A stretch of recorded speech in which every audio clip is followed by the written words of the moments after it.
We start with the breaking news at this hour as Israel has carried out strikes on Iran's nuclear program.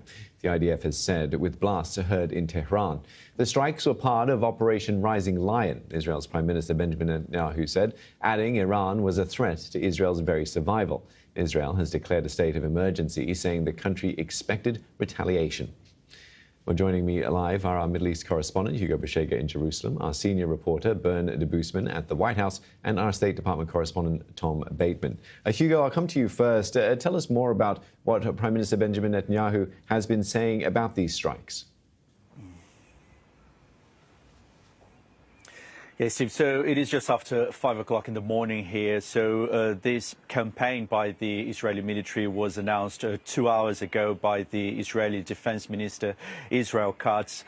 This has been described as a preemptive, precise, combined offensive based on high-quality intelligence. Dozens of targets have been hit across Iran, striking long-range missiles and targets related to the country's nuclear program. So for a very long time, Israel and the Israeli Prime Minister Benjamin Netanyahu has described Iran's nuclear program as an existential threat, and we're seeing now a large-scale attack by the Israeli military. Now, there has been a statement by the Israeli military's chief of staff saying that the time had come. We have reached the point of no return. So it is very interesting that the way events unfolded this week. There was a phone call between the Prime Minister and President Trump on Monday. There was a leak of this phone conversation, perhaps not by accident, saying that the President was against any kind of Israeli military action against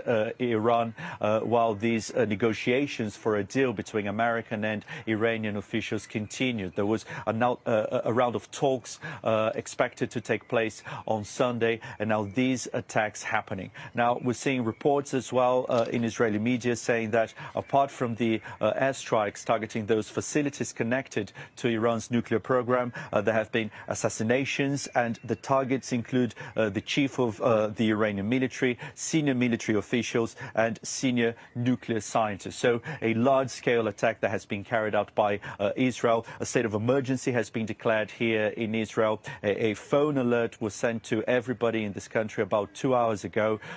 Schools are going to be closed today. Gatherings have been banned. The airport, Ben Gurion Airport, is also closed. So the country, is expecting a retaliation from Iran. The defense minister said people should expect a missile and drone attack in response to the attacks that we're seeing today.